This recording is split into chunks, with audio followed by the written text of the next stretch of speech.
ကဲအားလုံးပဲညီကိုတွေမင်္ဂလာပါဒါဒီနေ့မယ်တော့ဒါကျွန်တော်ထူးထူးဆန်းဆန်းပုံစံမျိုးနဲ့ပဲဒါပွဲလေးပဲရွေးချယ်ပေးခြင်းတယ်ဒါကတော့ကျွန်တော်တို့ယူပါလေးအနေနဲ့ကတော့ဒါပွဲတွေအနေနဲ့ကတော့ကျွန်တော်တို့ဒါရွေးချယ်လို့ကောင်းတဲ့ဒါပွဲတွေတော့မဟုတ်ဘူးဗျဘယ်လိုပဲဖြစ်ဖြစ်ကျွန်တော်တို့ဒါပြီးခဲ့တဲ့အခုလောလောဆယ်ကတော့ကျွန်တော်တို့ဒီဈေးတန်းနေပေးတဲ့ဈေးတန်းတွေကတော်တော်လေးပြင်းတဲ့ပုံစံမျိုးတွေနဲ့ဒါပြီးခဲ့တဲ့ပွဲမှာလည်းကျွန်တော်တို့ပွဲတွေမောင်းတာတွေရှိသလိုဒါမနေ့ကလည်းကျွန်တော်တို့ဒါဈေးတန်းတွေတလောက်ပြင်းပြင်းနေပေးပြီးတော့ကျွန်တော်တို့မအောင်တဲ့ပွဲတွေကတော့တော်တော်လေးများတယ်ဗျအဲ့ကြောင့်ဒီနေ့ကျွန်တော်ဒီစိတ်ကြိုက်ဒါပုံစံမျိုးနဲ့ပဲဒါဒီအများကြီးတော့မပြောတော့ဘူးဘာလို့လဲဆိုတော့ဒီယူပါလေပွဲတွေကြတော့တိတ်ပြီးတော့ရွေးချယ်လို့မကောင်းတဲ့အတွက်ကြောင့်မလို့ဒါဒီကြည့်နေတဲ့ဒါညီကိုတွေလည်းဒါတိတ်ပြီးတော့ဒါဗျာမများတဲ့ပုံစံမျိုးနဲ့ဟိုဒီရွေးချယ်ရလဲဒါလီလွယ်လွယ်ကူကူနဲ့ဖြစ်သွားအောင်လို့ဒါကျွန်တော်နေရတော့ဒီတပွဲအကောင်းဆုံးပဲကျွန်တော်ကတော့ဒါရွေးချယ်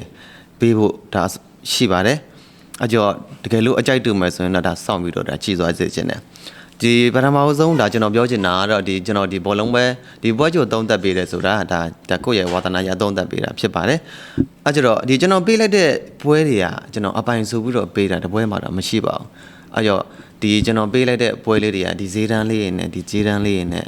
့ဒါမျှတလေးဖြစ်ပြီဆိုရင်ကျွန်တော်ဒီပေးလိုက်တဲ့ပုံစံမျိုးလေးတွေကြည့်ပါပဲအဲကြောတကယ်ရလက်ကောင်းတာတွေရှိခဲ့တယ်လို့ကျွန်တော်တို့ရလက်မကောင်းတာတွေလည်းရှိပါတယ်အဲကြောကျွန်တော်တို့ဘောလုံးပွဲမှာကျွန်တော်တို့ဘယ်ဥစ္စာမှအပိုင်ဆိုတာမရှိတဲ့အတွက်ကြောင့်ကျွန်တော်တို့ရဲ့အတွေးခေါ်ကျွန်တော်တို့ပိုင်ပါတယ်ကျွန်တော်တို့အတွေးခေါ်ကိုအတွေးခေါ်နဲ့ကိုယ့်အတူကိုစဉ်းစားပြီးတော့ထိုးတာပို့ပြီးတော့ကောင်းပါတယ်ပြီးတော့ဒါကတော့ဒီကျွန်တော်တို့ဒီအနည်းဆက်ဆုံးပေါ့ဒါကတော့ကျွန်တော်တို့ရွေးချယ်ပေးတာပေါ့တကယ်လို့ဒါဒီရွေးချယ်ခတ်နေတဲ့ညီကိုတွေအတွက်ကတော့ဒါအဆင်ပြေတာပေါ့ကျွန်တော်တို့ရွေးချယ်ပေးရတာအတွက်ကတော့ဒီနေ့ကတော့ကျွန်တော်ဒီ Aston Villa နဲ့ဒီ7တပွဲပဲကျွန်တော်ကတော့အကောင်းဆုံးအနေနဲ့ကျွန်တော်ကတော့ရွေးချယ်ပေးသွားမှာအကြောအကြိုက်တူမယ်ဆိုရင်တော့ဒီပွဲလေးကဒါဘယ်လိုရလာထွက်မလဲဆိုတာတော့ဒါကိုတိုင်းစောင့်ကြည့်သွားစေချင်တယ်တပွဲတည်းဆိုတော့ဒါကြီးတော့ကျွန်တော်တို့မရှည်တော့တာပေါ့ဒါမနက်ဖက်ဆိုရင်တော့ကျွန်တော်တို့ဒီလာတော့မှာပါကျွန်တော်တို့ပရီးမီးယားလိဂ်တွေတော့ပရီးမီးယားလိဂ်တွေလာတော့မှာပါအဲကြတော့ဒီမနက်ပွဲကောင်းကြမှာကျွန်တော်ပွဲကောင်းနေကြရင်တော့ဒါတိကျဒီပွဲလေးတွေကျွန်တော်ပို့ပြောချင်ပါတယ်အဲကြတော့အခုလက်ရှိကျွန်တော်တို့အက်စတွန်ဗီလာနဲ့ကျွန်တော်ဘာမှတခြားတာမကြည့်သေးအက်စတွန်ဗီလာနေနဲ့တော့အခုလက်ရှိမှာကျွန်တော်တို့ယူပါလိမ့်မှာအဆင့်2နေရာရက်တည်နေတဲ့အသင်းတစ်သင်းဖြစ်တယ်ဒီပွဲမှာကသူ့အနေနဲ့ရှုံးသည်ဖြစ်စေနိုင်သည်ဖြစ်စေသူ့အနေနဲ့ကတော့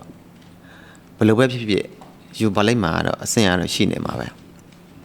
ကျွန်တော်နိုင်နေဆိုရင်တော့ပို့ပြီးတော့ကောင်းတာပေါ့ရလက်ကတော့ပိုကောင်းတာပေါ့တချို့ကြီးလည်းစဉ်းစားမိလဲပေါ့ဒီဘယ်လိုပဲဖြစ်ဖြစ်သူ့အနေနဲ့ရှုံနိုင်ဒီယူပါလိမ့်နေတဲ့အဆင့်ရတော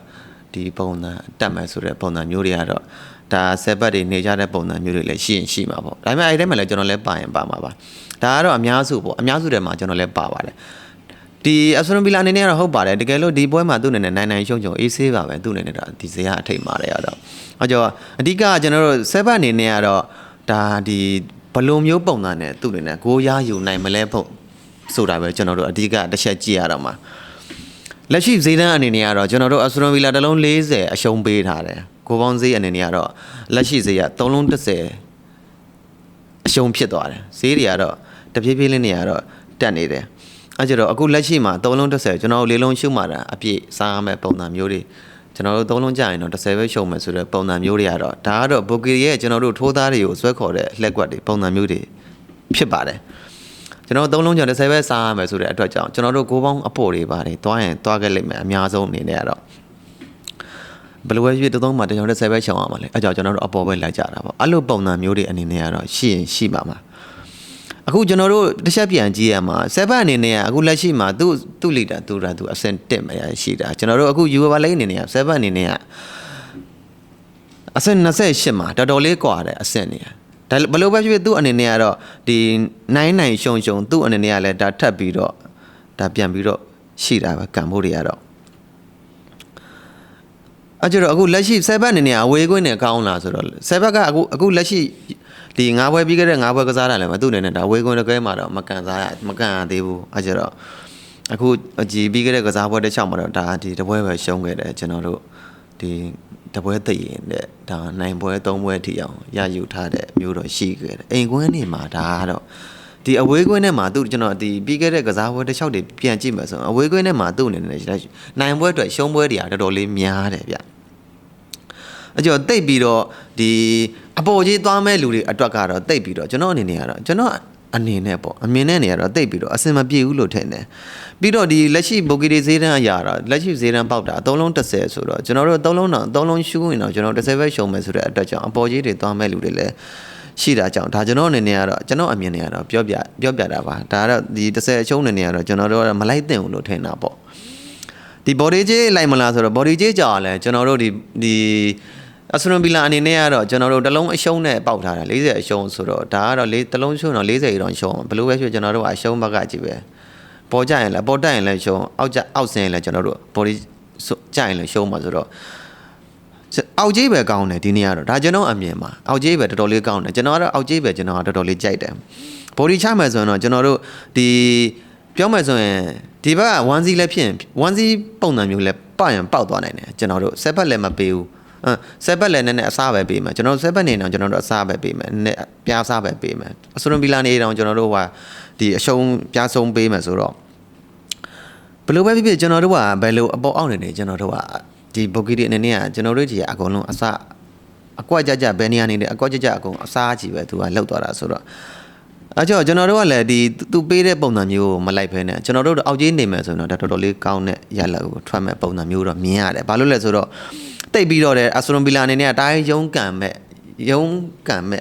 ပုံစံမျိုးလဲမတွေ့ရတာကြောင့်ဒါကျွန်တော်အနေနဲ့အောက်ပွဲအောက်သင်းနေတော်တော်လေးကျွန်တော်ကြိုက်ပါတယ်ဒီဂိုးပေါင်းအောက်နေရတော်တော်လေးကြိုက်တယ်အစရွန်ဘီလာကတော့အခုလက်ရှိမှာကျွန်တော်တို့ဇေယျထိပ်မှာတော့အဆင့်2ပေါ့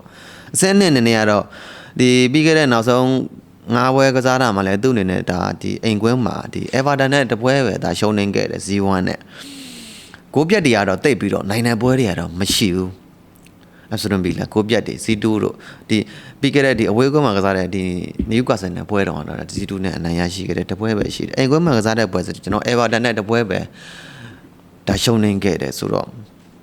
ကျွန်တော်ကတော့အောက်ကြီးပဲတော်တော်လေးကြိုက်ပါတယ်ကျွန်တော်ကတော့ဂိုးပေါင်းအောက်ပဲကျွန်တော်ကြိုက်ပါအကြိုက်တူမှဆိုတော့ရွေးချယ်ပြီးထိုးစေခြင်းတယ်ဘာလို့လဲဆိုတော့ဒီယူပါလေပွဲစီတာအများကြီးရှိတယ်ဒီအများကြီးထဲမှာကျွန်တော်ဒီတပွဲလေးကိုတော်တော်လေးကြိုက်နေလို့ဆိုပြီးတော့တပွဲတည်းပဲပြီးတော့ကိုဒီပြောမှဆိုကျွန်တော်တို့ဒီပေးလိုက်တဲ့ပွဲတွေတချို့ညီကိုတွေကြိုက်ရင်လည်းဒါအကုန်လုံးထိုးရင်ထိုးမှာပဲကိုကြိုက်တဲ့ပုံစံမျိုးလေးရှင်အဲ့ကြောင့်ဒါကြီးလဲဟိုကြည့်ဒီကြည့်လိုက်ဗျာမများသွားအောင်လို့ကျွန်တော်တို့အတွေးမများသွားအောင်လို့ဆိုပြီးတော့ကျွန်တော်ကယူပါလေကြာရွေးချယ်လို့ကောင်းတဲ့အသင်းနဲ့မဟုတ်တဲ့အတွက်ကြောင့်ကျွန်တော်ကတပွဲပဲရွေးချယ်ပေးလို့ဒီနေ့ဆုံးဖြတ်လိုက်တာအဲ့ကြောင့်မှကျွန်တော်ဒီနေ့တပွဲပဲသုံးသပ်ပေးတာအဲ့ကြောင့်ဒီအစရွန်ဘီလာနဲ့ကျွန်တော်ဒီ7အနေနဲ့ကတော့ကျွန်တော်ကိုပေါင်းအောက်ကိုကျွန်တော်ကြိုက်ပါတယ်အဲ့ကြောင့်ကိုနဲ့အကြိုက်တူမှကျွန်တော်ရှားလိုက်လို့ရတယ်မနေ့ဖက်ကြမှာပဲကျွန်တော်ဒီပွဲကောင်းလေးတွေရွေးချယ်ပြီးတော့သုံးသပ်ပေးဖို့ရှိပါတယ်ကျွန်တော်ကတော့ဒီနေ့စဉ်နေတဲ့အနေနဲ့ကတော့ဒါဒီနေ့ပါဒါတပွဲကောင်းအနေနဲ့ကတော့ဒါပါရမောင်ဆုံးအနေနဲ့ကတော့တပွဲကောင်းဒါ YouTube ကတငယ်ချင်းတွေအတွက်ဒါတပွဲကောင်းအနေနဲ့ကတော့ကိုယ့်ရဲ့အကြိုက်လေးတရွေးချယ်ပေးတာဖြစ်ပါတယ်ဒီနေ့ကတော့ဒါပါပဲကျွန်တော်ဒီမနေ့ဖက်မှာဒီပွဲကောင်းရင်ကောင်းတဲ့လိုမျိုးလေးတွေကျွန်တော်ဆက်ပြီးတော့တင်ပေးဖို့ရှိပါတယ်